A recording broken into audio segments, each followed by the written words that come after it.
গত 12 নভেম্বর 2023 সালে আপনারা যদি আমার পাশে না থাকতেন, সামনের যে ছবিটি আছে সেই ছবির মানুষটি হচ্ছে আমি আজ। সেদিন হয়তো আমি হারিয়ে যেতাম। আপনাদেরকে শুধু এতটুকু মনে করিয়ে দিতে চাই, আল্লাহর ডাকে সাড়া দিয়েছেন তহিদুল ইসলামের পিতা। স্ত্রীর বুক থেকে আল্লাহ পাক কেড়ে নিয়েছেন তার স্বামীকে, আর বাবার কুলখানি থেকে কেড়ে নিয়েছেন ছেলের জীবনকে। বিচার বহির্ভূত হত্যাকাণ্ড বলা যাবে না। আমি আজকে এখানে বলে দিচ্ছি, এই বাংলাদেশে 53 বছরের কোনো হত্যার পরিকল্পনা অনুযায়ী বিচার হয়নি। ভবিষ্যতে হবে কিনা জানি না, তবে এই তহিদুল ইসলামের হত্যার বিচার বাংলার মাটিতে হবে বলে আমার কেন জানি মনে হয় না। কারণ এই কারণে মনে হয় না, আজকে গত 17 বছর যারা এই দেশটাকে শাসনের নামে শোষণ করেছিল, দেশের মানুষকে নির্বিচারে হত্যা করেছিল এবং মানুষের উপর হামলা মামলা দিয়ে তারা 17 বছর ক্ষমতায় ছিল, এখনো আমি মনে করি তারা এখনো বিভিন্ন সেক্টরে বসে আছে। শুধু এই বাসা থেকে এই বাসায় চলে গেছে, এই প্রতিষ্ঠান থেকে এই প্রতিষ্ঠানে তারা বদলি হয়েছে, কিন্তু তাদের মনের চরিত্র বদলি হয় নাই। বদলি হয়েছে শুধু তাদের মুখের ভাষা পরিবর্তন হয়েছে। কারণ তাদের হৃদয়ে যে হিংসা, তাদের হৃদয়ে যে শেখ হাসিনার ভালোবাসা, সেটা এখনো প্রত্যেকটি মন্ত্রণালয়ে বসে আছে এবং তারা হয়ে গেছে। কারণ 5 তারিখের পরে তারা আওয়ামী লীগকে পুনর্বাসন করছে। আমি বলছি তাদের নাম, আপনারা লিখে রাখুন, শুনে রাখুন।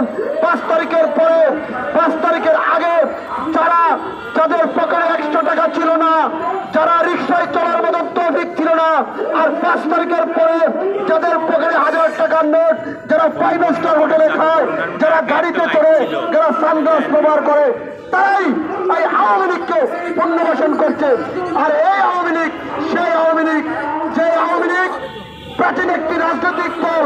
এই আওয়ামী লীগকে সহজে এই দেশ থেকে নিষিদ্ধ করা যাবে না। তার কারণ একটা, আওয়ামী লীগকে যদি নিষিদ্ধ করতে হয়, আওয়ামী লীগকে যদি যারা পুনর্বাসন করছেন তাদের নামের তালিকাটা আপনারা নিয়ে নেন। আওয়ামী লীগকে তারাই পুনর্বাসন করছেন, কারণ আওয়ামী লীগের কাছে প্রচুর পরিমাণ লুটপাটকারীর অর্থ আছে, অস্ত্র আছে, গোলা বারুদ আছে। আজকে এই আওয়ামী লীগ দেশে বসে আমার আশ্রয় আপনার আশ্রয় আশ্রিত হয়ে অর্থ দিয়ে, অস্ত্র দিয়ে, গোলা বারুদ দিয়ে আমাদেরকে আমাদের প্রতিপক্ষ বানাচ্ছে আওয়ামী লীগ। তাহলে আওয়ামী লীগকে আবার কিভাবে ধ্বংস করবেন? আওয়ামী লীগকে যদি নিষিদ্ধ করতে হয়, আওয়ামী লীগকে এই দেশ থেকে তাড়াতে হয়, আমাদের গত 17 বছরের যারা আন্দোলন সংগ্রামে উপস্থিত ছিলেন এবং মাঠে যারা যুদ্ধ করেছিলেন, সংগ্রাম করেছিলেন, তাদেরকে শপথ নিতে হবে আমরা আমাদের অধিকারের জন্য যুদ্ধ করে এই ছাত্র জনতার আন্দোলনের উসিলায় আমরা ফ্যাসিস্ট শেখ হাসিনাকে বিদায় করেছি।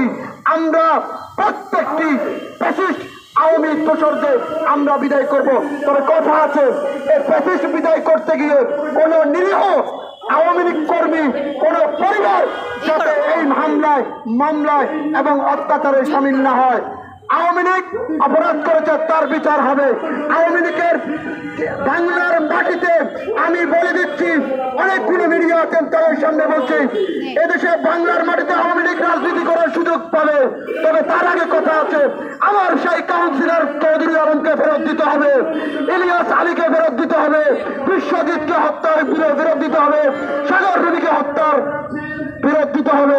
যদি এদেরকে ফেরত দেওয়া হয়, তাহলে বাংলাদেশের মানুষ চিন্তা করবে তাদেরকে বাংলাদেশের রাজনীতিতে সম্পৃক্ত করা যায় কিনা। সাথী ও বন্ধুগণ, আমি বাংলাদেশের রাজনীতিতে নগণ্য একজন ছোট্ট রাজনৈতিক কর্মী। আমি আপনাদেরকে বলতে চাই, এই বাংলাদেশ সেই বাংলাদেশ, যে বাংলাদেশের মানুষ একবার যদি খেপে যায়, একবার যদি রেগে যায়, তাহলে এই ফ্যাসিস্টের মতন, এই বর্তমান অতীতের ফ্যাসিস্টের মতন বর্তমানে আরো একটি ফ্যাসিস্ট জন্ম নিয়েছে। আর এই ফ্যাসিস্টকে বিদায় করতে হলে এই ফ্যাসিস্ট কোন সরকারের মধ্যে পড়ে না।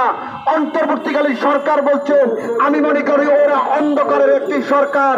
কারণ এই কারণে অন্ধকারের সরকার বলছি, কারণ এরা, আপনাকে বলছি, এই যে সার্জিদ আলম, এই যে হাসনাত, তাদের অ্যাকাউন্টে দেশে নাই, দেশের বাইরে চলে গিয়েছে। তাদের হিসাব করুন। তোমরা কষ্ট করেছো, পরিশ্রম করেছো, আমরা তোমাদেরকে ওয়েলকাম, ধন্যবাদ, কৃতজ্ঞ জানাই। কারণ এই কারণে কৃতজ্ঞ জানাই, তোমরা আমাদের জন্য যা করেছো আমরা তোমাদেরকে তা দেব ইনশাল্লাহ। তবে গত 17 বছর আমার ভাইরা মৃত্যুবরণ করেছিল, নির্বিচারে গুলি করা হয়েছিল, তাদের ঋণ তোমরা ভুলে যেও না। তোমরা নতুন সাজে বিয়ে করছো আর আমরা এখানে আন্দোলন করছি। বিয়ের বাড়িতে বসার সময় পাও নাই, সোশ্যাল মিডিয়াতে বিয়ের ছবি দিয়ে আমাদেরকে ভুলিয়ে ভালিয়ে রাখতে চাও। এই বাঙালি জাতি আর ভুলবে না। বাঙালি জাতি ইস্পাতের জাতি। আমি ভারতকে বলতে চাই, ভারত আমাদের শত্রু নয়, ভারত আমাদের আবার বন্ধু নয়, ভারত আমাদের সাথে গিভেন টেক। কিন্তু কথা আছে, কথা পরিষ্কার। ভারত 1971 সালে আমাদেরকে সহযোগিতা করেছিল, আমরা বলি নাই, কিন্তু তার অর্থ এই নয় যে আমার দেশটাকে আপনি কিনে খাবেন। আমরা আপনাকে অতিথি হিসাবে আপ্যায়ন করব, কিন্তু তার অর্থ এই নয় যে আপনি আমাদেরকে ধ্বংস করে দিবেন। কাজে পরিশেষে এতটুকু বলতে চাই আপনাদেরকে, এই ফ্যাসিস্টের বিদায় হবে খুবই শীঘ্রই। তবে সময় তারিখ আমি বলে দেবো ইনশাল্লাহ কখন হবে, কাল্পনিক ভাবে ইনশাল্লাহ।